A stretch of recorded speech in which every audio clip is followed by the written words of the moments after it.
आपका स्वागत है आपके अपने YouTube चैनल धर्मवीर जोशी ज्ञान में। आज हम इस कहानी में जानेंगे कि घर परिवार में झगड़े क्यों होते हैं। बहुत समय पहले मगध राज्य में एक व्यक्ति के परिवार में बहुत अशांति चल रही थी। उस व्यक्ति की पत्नी और उसकी मां आपस में लड़ती झगड़ती रहती थी और वह व्यक्ति इन दोनों के झगड़े में ही बावला होता जा रहा था। वे घर में शांति चाहता था तो उसने अपनी पत्नी को समझाया तो पत्नी और उसके बीच झगड़े हुए। तब उसने अपनी मां को समझाया तो मां को लगा कि लड़का हाथ से निकलते जा रहा है, तो मां और बेटे के बीच में झगड़े हुए बेटा घर में शांति चाहता था, इसलिए उसने इसका उपाय ढूंढना शुरू किया। तब उसे किसी ने बताया पहाड़ की चोटी पर गुफा में एक तांत्रिक बाबा रहते हैं जो तुम्हारी समस्या का समाधान अवश्य कर देंगे। वह व्यक्ति ऊंचे पहाड़ की चोटी पर पहुंचा। वहां उसने अपनी पत्नी को देखा जो गुफा से बाहर निकल रही थी और अपने हाथ में कुछ दबा कर लिए जा रही थी। थोड़ी देर बाद उसने अपनी मां को भी छुपते हुए गुफा के अंदर जाते हुए देखा और वो भी कुछ देर बाद हाथ में दबाकर छूते हुए निकल रही थी। उन दोनों के जाने के बाद वह व्यक्ति गुफा के अंदर गया। वहां पर एक तांत्रिक बैठा हुआ था। उसने तांत्रिक से कहा, बाबा मैं बहुत परेशान हूं।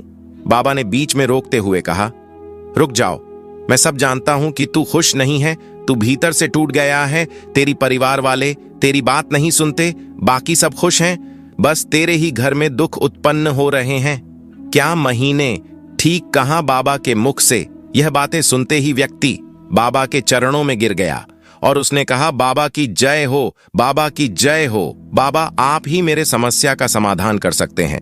बाबा ने कुछ रात उठाकर दे दी और कहा, इसे अपने परिवार वाले के भोजन में या पानी में मिलाकर दे देना, सब उचित होगा, सब ठीक हो जाएगा, खुशियां लौट आएंगी, सब तेरे कहने के अनुसार होगा।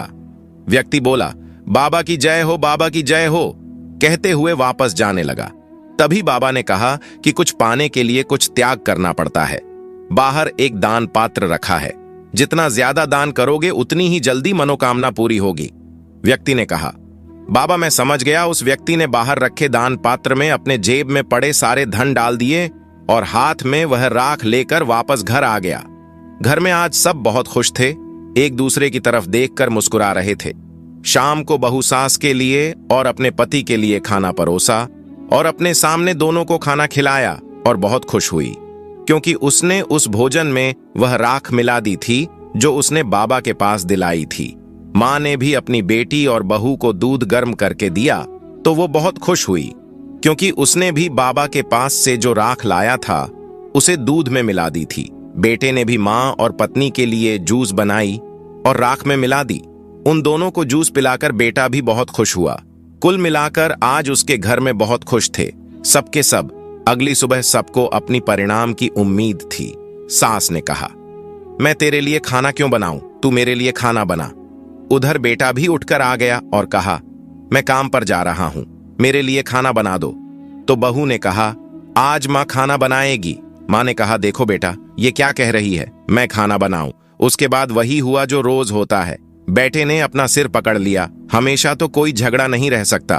परिवार के तीनों सदस्यों को लगने लगा कि अब इस घर में शांति नहीं रह सकती, लेकिन फिर भी उन्होंने सोचा कि इसका उपाय करना चाहिए। एक ज्ञानी व्यक्ति ने बेटे को बताया कि अपने घर में शांति हवन करवा लो, जिससे घर में शांति उत्पन्न होगी। तो ऐसा ही किया गया। घरों में एक घर को शांत करने वाला हवन किया गया। उसके बाद घर में कुछ शांति आई। कुछ दिन तक सब अच्छा चलता रहा, लेकिन फिर से छोटी मोटी छिटपुट शुरू हो गई और फिर एक दिन फिर से एक बड़ा हंगामा खड़ा हो गया। उस व्यक्ति का मन बहुत उदास हो गया। वह संसार को छोड़ देना चाहता था। उसका मन आत्महत्या करने के लिए उत्सुक हो रहा था, अपने आप को समाप्त करने के लिए, खत्म करने के लिए। हुआ घर से बाहर निकला। रास्ते में उसे गुरु का शरण दिखा और वे आश्रम में चला गया। वहां गुरु के पास पहुंचा। उसने गुरु को अपनी सारी समस्या बताई। गुरु ने कहा कि इसमें आत्महत्या करने जैसी कोई बात तो है ही नहीं, यही तो संसार है। संसार में हो तो संसार को जियो, इससे भागो मत। मैं जो तुम्हें बता रहा हूं वैसा ही अपने पत्नी और मां से कहना, सब ठीक हो जाएगा। गुरु ने उस व्यक्ति को कुछ बताया और वह व्यक्ति अपने घर चला गया।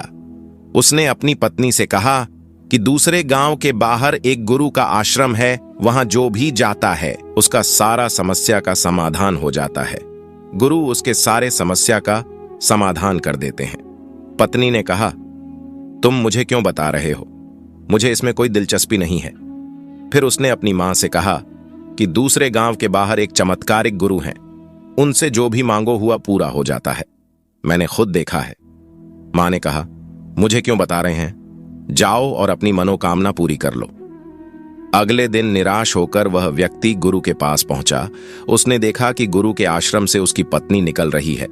थोड़ी देर बाद देखा कि उसकी मां भी गुरु के आश्रम में आई है। कुछ देर बाद उसकी मां भी गुरु के आश्रम से बाहर निकली। पत्नी और मां के जाने के बाद उस व्यक्ति ने आश्रम में प्रवेश किया और गुरु से कहा, गुरुदेव, कल तो वह दोनों मना कर रही थीं और आज अपने आप ही आ गई। गुरु ने कहा, लालच किसी को खींचता है, और ऐसा लालच जो चमत्कार से जुड़ा हो। व्यक्ति तो खींचा चला आता है। अब जाओ और देखो, तुम्हारे घर में सब ठीक होगा। अगर कभी छोटे मोटे झगड़े हो तो किसी का पक्ष मत लेना। व्यक्ति अपने घर पहुंचा और अगले दिन का इंतजार करने लगा। अगली सुबह उसने देखा कि उसकी पत्नी सुबह उठकर खाना बना रही है। मां उसकी खाना बनाने में सहायता कर रही है। दोनों आपस में बहुत खुश हैं। उस व्यक्ति ने भोजन किया। यह सब देखकर उस व्यक्ति को अपनी आंखों पर विश्वास नहीं हो रहा था। उसे लग रहा था जैसे कुछ चमत्कार हो गया हो। पत्नी ने मां के पैर दबाए। मां ने थोड़ी देर बाद पैर दबाने से मना कर दिया। उसका घर का माहौल जैसे बदल ही गया हो। धीरे धीरे समय बीतने लगा। घर में छोटे छोटे झगड़े भी होते, वो भी प्रेम से सुलझ जाती। वह उस दिन का इंतजार करने लगा जैसे पहले उसके घर में हुआ करता था, पर वह दिन कभी आया ही नहीं। 1 वर्ष बीत गया कि इस बीच परिवार में कई मुसीबतें आई, पर परिवार के तीनों सदस्यों ने उसे मिलकर सुलझा ली। तीनों एक दूसरे के हिम्मत बन गए। 1 वर्ष बीत गया था और व्यक्ति उस गुरु के पास पहुंचा और कहा, गुरुदेव, 1 वर्ष पहले मैं आपके पास आया था। तब आपने मेरे पत्नी और मां से कुछ कहा था। मुझे नहीं पता कि आपने क्या कहा, पर तब से आज तक को दोनों मां और बेटी की तरह रहते हैं। एक दूसरे से लड़ती झगड़ती भी नहीं, एक दूसरे का ख्याल रखती हैं। आपने उनसे क्या कहा था? गुरु ने कहा, संसार का नियम है, यहां कोई प्यार नहीं करता, प्रेम नहीं करता। प्रेम के नाम पर सब कुछ करते हैं, प्रेम ही नहीं करते। तुम देखते हो 2 राजा आपस में लड़ते हैं, 2 देश आपस में लड़ते हैं, 2 राज आपस में लड़ते हैं, 2 धर्म, 2 जात आपस में लड़ते हैं। और यहां हमेशा से ऐसा होता रहा है और ऐसा ही होता रहेगा, क्योंकि परिवार में प्रेम नहीं है। हम एक दूसरे पर कब्जा कर लेना चाहते हैं, हम एक दूसरे को जीत लेना चाहते हैं, हम अधिकार जमा लेना चाहते हैं, हम सामने वाले को खुला नहीं छोड़ना चाहते। एक युद्ध जो 20 के स्तर पर चलता है, 2 राजाओं के बीच चलता है। बिल्कुल ऐसे ही युद्ध परिवार के 2 सदस्यों के बीच चलता रहता है, और यही हम बचपन से सीखते हैं। राजनीति की शुरुआत परिवार से ही हो जाती है। व्यक्ति ने कहा, गुरुदेव, मैं आपकी बात समझ गया हूं, परंतु आपने मेरे पत्नी और मां से ऐसा क्या कहा कि वे दोनों सुधार गए? गुरु ने कहा, मैंने तुम्हारे पत्नी से कहा था कि अगर तुम अपने पति और अपनी मां का ख्याल 1 वर्षों तक रखोगी, उन्हें खुश रखोगी, तो तुम्हारे बस में आ जाएंगे। और यही बात मैंने तुम्हारी मां से भी कही थी कि अगर तू अपने बेटी और बहू का ख्याल रखोगी, उन्हें खुश रखोगी, तो तुम्हारे बस में आ जाएंगे। व्यक्ति ने कहा, गुरुवर, ये कैसे हो गया? इसका मतलब अब फिर से वैसे लड़ाई झगड़े करेंगे? गुरु ने कहा, डरो नहीं, अब ऐसा नहीं होगा। इन 1 साल के अंदर उन्होंने एक दूसरे को अच्छे से जाना है, एक दूसरे के साथ रहे हैं, उनका प्रेम बढ़ा होगा। कब्जा करने की जो परिवर्ती है वह कम हो गई है, या फिर हो सकता है कि खत्म ही हो गई हो। उन्हें एक दूसरे पर भरोसा है कि बुरे वक्त में भी वे एक दूसरे का ख्याल रखेंगे। अब ऐसा कुछ नहीं होने वाला। उस व्यक्ति ने गुरु का धन्यवाद किया और वहां से चला गया। हमारे जीवन में भी ऐसा ही होता है। कब्जा करने की परिवर्तित हम सभी में होती है और उसे हम प्रेम का नाम दे देते हैं। वास्तव में वे जंजीरों के अलावा कुछ नहीं होता। इसीलिए परिवार में झगड़े बढ़ते रहते हैं।